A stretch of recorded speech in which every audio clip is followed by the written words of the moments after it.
Dans cette vidéo, nous allons parler d'une de mes nouveautés préférées sous Windows Server 2016, qui est le Storage Spaces Direct. Dans cette vidéo, nous allons parler du Software Defined Storage, des différents modèles de déploiement à disposition, les prérequis logiciels et matériels. Nous allons parler de la couche matérielle nécessaire, et enfin, nous allons parler du Software Storage Bus. Storage Spaces Direct est une solution de Software Defined Storage, ça veut dire que c'est une solution de stockage qui est basée sur du logiciel, et non plus sur du matériel comme on peut le retrouver dans du NAS ou du SAN. Pour cela, on va avoir besoin de disques physiques pour héberger les données. Ça pourra être des disques de type SAS, SATA ou NVMe.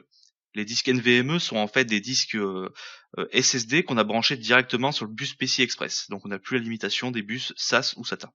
Et surtout, il n'y a plus de contrôleur, c'est directement géré par le processeur. Dans la solution Storage Spaces Direct, les disques sont en DAS, en Direct Attached Storage. Ça veut dire qu'ils sont directement attachés dans le serveur et ne sont pas partagés entre les nœuds. On va pouvoir déployer des disques physiques mixtes, ça veut dire que dans le même serveur, on va pouvoir mettre des disques de flash, donc SSD, ou des disques mécaniques de type HDD. Faites bien attention à la carte HBA, donc la carte à laquelle vous allez connecter les disques physiques. Il faut que cette carte supporte du non-RAID, du mode JBOD. Le RAID, la couche résilience, sera gérée par le système d'exploitation lui-même.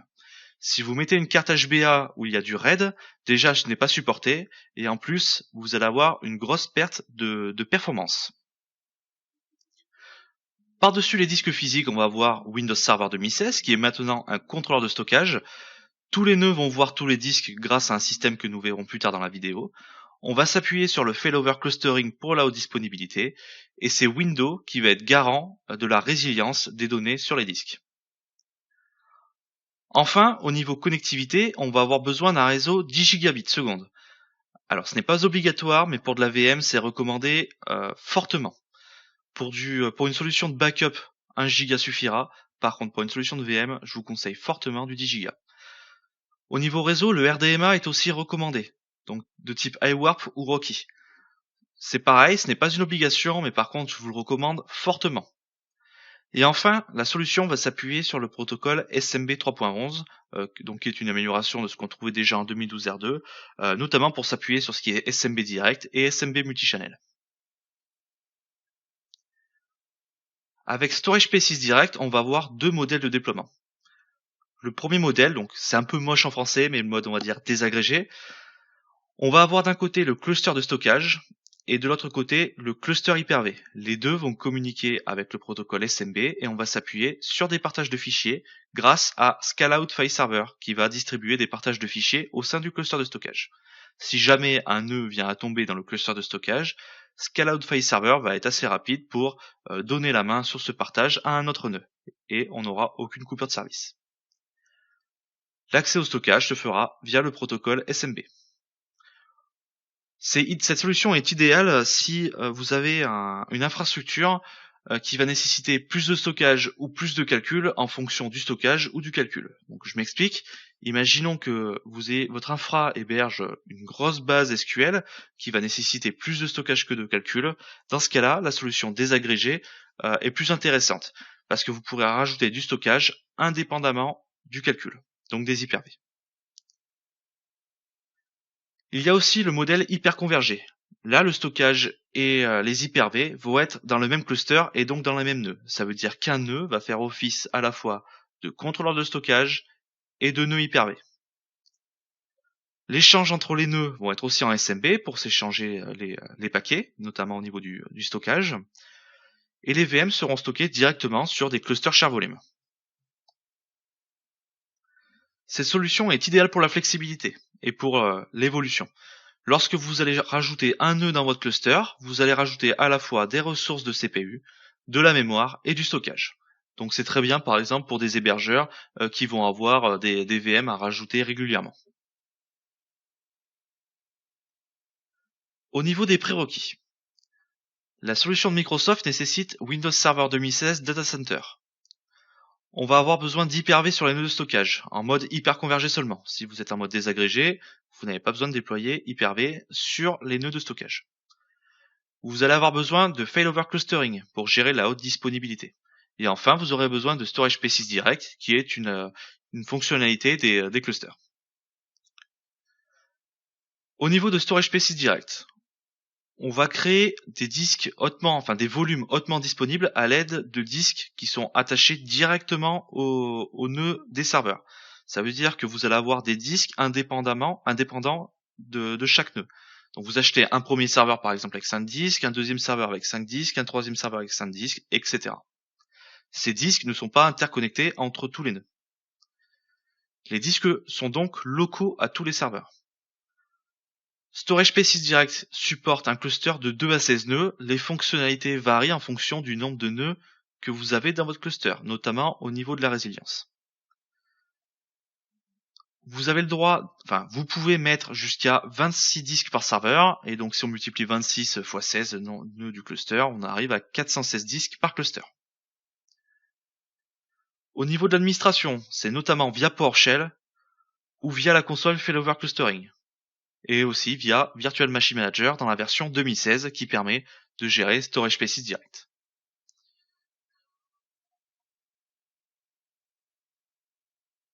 Voici le schéma de la stack Storage Spaces Direct. Donc on va avoir la couche réseau basée sur du SMB, on va avoir la couche serveur avec les disques, on va avoir la couche Software Storage Bus qu'on va voir juste après, qui va permettre donc les différents échanges entre les serveurs. On va avoir les storage pools qu'on verra dans la prochaine vidéo, qui sont en fait un agrégat de disques physiques. Et on va voir les storage spaces qui sont donc des disques virtuels qui vont permettre d'héberger les données. Et pour gérer la haute disponibilité des storage spaces, on va s'appuyer sur le cluster share volume. Au niveau de la couche matérielle, on va avoir besoin de disques en mode DAS, SATA, SAS ou NVMe. La solution va supporter les disques HDD ou SSD et on va pouvoir faire des mix de disques. Au niveau des prérequis, il va falloir 4 disques minimum par nœud. Prévoyez bien d'acheter des SSD de type entreprise et non de type consumer. La différence qu'il va y avoir entre des disques clients, donc de type par exemple Samsung Evo 850 ou Samsung 850 Pro, et des disques entreprises comme des Intel S3710, c'est le fait que le SSD va être résilient à la panne de courant. Sur les disques entreprises, on va rajouter des condensateurs qui vont permettre de réécrire les données sur le disque, donc dans la mémoire morte, en cas de coupure de courant. Donc ça évite des problèmes d'intégrité de données. Et surtout, les disques entreprises vont avoir un meilleur DWPD. C'est le nombre de fois que le disque peut être écrit par jour. C'est disk write per day. Il faut une valeur de 5 minimum pour le Storage Spaces Direct, c'est ce qui est recommandé pour avoir un fonctionnement idéal. Au niveau de la carte HBA, comme je l'ai dit juste avant, il faut une carte HBA qui supporte SATA ou SAS, et surtout une carte HBA simple, donc qui supporte le mode JBOD et le mode non-RAID. Si vous faites une shopping list, généralement c'est la carte HBA la moins chère qu'il faut prendre. Donc si je prends par exemple les serveurs Dell, généralement c'est la carte HBA 330. Si on prend des serveurs Lenovo, c'est les N2215. Chez HP, je ne sais pas laquelle c'est, je n'ai pas encore monté de solution sur HP pour le Storage Spaces Direct. On va avoir la couche Software Storage Bus. C'est ce qui va permettre que les nœuds voient tous les disques, même ceux qui ne sont pas raccordés dans le serveur. Ça va fonctionner un petit peu comme sur le modèle iSCSI. On va avoir des initiateurs qui s'appellent les clustports et on va avoir des targets qui sont les clus BLFT. Chaque serveur va avoir un clustport et un clus BLFT. Le clustport se comporte comme une carte HBA virtuelle et le clus BLFT va permettre de virtualiser le stockage. Donc ce qui va se passer, c'est que la carte HBA virtuelle, donc le clustport, va se connecter au clus BLFT pour voir les disques. Et chacun des nœuds va pouvoir voir les disques de ses copains grâce à ce système-là. On va avoir un système de cache. Les disques les plus rapides sont attribués au cache automatiquement. Donc ça peut être outrepassé via PowerShell, mais c'est le comportement par défaut. Ça veut dire que par exemple, si dans chaque nœud vous implémentez des disques physiques différents, donc par exemple des disques mécaniques et des disques SSD, les disques SSD seront pris pour le cache et les disques mécaniques seront pris pour la capacité. Si vous mettez en place un système haute performance vous achetez des disques NVMe et des disques SSD. Les disques NVMe seront pris pour le cache et les disques SSD seront pris pour la capacité. Les disques de capacité sont associés aux disques de cache de manière round robin. Ça veut dire que le premier disque de capacité va être associé au premier disque de cache, le deuxième au deuxième disque de cache, le troisième au premier disque de cache, etc. Il est recommandé d'avoir, enfin il est même requis en production d'avoir 2 disques de cache minimum. Si un disque de cache vient à tomber en panne, tous les disques de capacité vont être associés au disque de cache qui est disponible. Et dans ce cas-là, vous n'avez pas de coupure de service sur votre nœud, vous avez juste un mode dégradé. Au niveau de l'intégration, le Software Storage Bus est intégré à Failover Clustering. Ça veut dire que lorsqu'on va déployer le Failover Clustering, on va activer la fonctionnalité Storage Spaces Direct qui va activer la fonctionnalité Software Storage Bus. Ça, on peut le faire grâce à la commande enable-cluster s2d. Nous allons voir comment activer donc cette fonctionnalité sur un cluster. Pour cette démonstration, je me suis basé sur un cluster virtuel. Pour cette démonstration, je vais m'appuyer sur le cluster RCU01, qui est un cluster que j'ai utilisé précédemment puisque je l'avais migré de 2012 R2 vers 2016. Actuellement, le Storage Spaces Direct est désactivé dans ce cluster, comme on peut le voir ici. J'ai aucun rôle dans le cluster, et ce cluster est composé de 3 nœuds appelés RCU-N1, RCU-N2 et RCU-N3. Si je vais dans Enclosure, il n'y en aura pas puisque Storage Spaces est désactivé. Nous verrons après que lorsque j'aurai activé Storage Spaces Direct, des enclosures vont apparaître et qui correspondra à chacun des nœuds. Donc à chacun des serveurs qui composent le cluster. Au niveau réseau, j'ai actuellement 2 réseaux, le management-0 et le cluster-100. Les nœuds de ce cluster sont des machines virtuelles sur lesquelles j'ai connecté 4 disques virtuels pour chacune des VM. Donc nous allons voir ça maintenant. Si je regarde la configuration de la première VM, on voit bien que j'ai 4 disques virtuels. Pareil pour la seconde. Et pareil pour la troisième. Ce que je vais faire maintenant, c'est que je vais activer le Storage Spaces Direct sur ce cluster. Pour activer le Storage Spaces Direct, je vais simplement lancer une commande PowerShell qui est enable cluster s2d. Bon, bien sûr, il va falloir que je spécifie quelques paramètres. Ça non. Il va falloir que je spécifie en fait le serveur, le cluster cible. Donc avec une commande sim-session. Donc ce que je vais faire, c'est que je vais créer donc une session sim avec la commande new sim-session. Et je vais spécifier le cluster qui va bien. Et maintenant, je fais un enable s2d sim-session. C'est cluster s2d, pardon. Sim-session. Et je spécifie ma variable où il y a la session sim.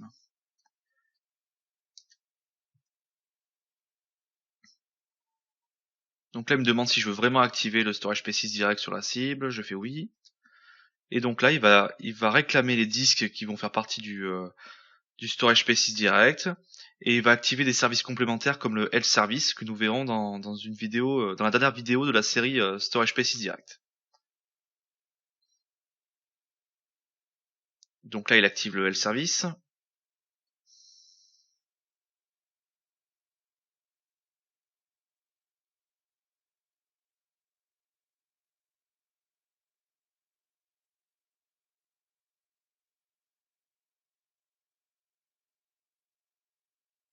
Donc voilà, le Storage Spaces Direct est activé sur le cluster, c'est ce que je regardais juste avant. Dans la page principale du cluster, maintenant on peut voir que le Storage Spaces Direct est activé.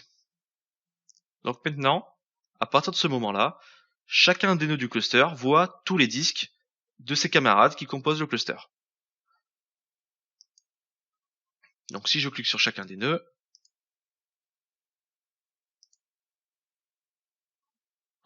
on voit que sur chacun des nœuds, je vais avoir les 12 disques.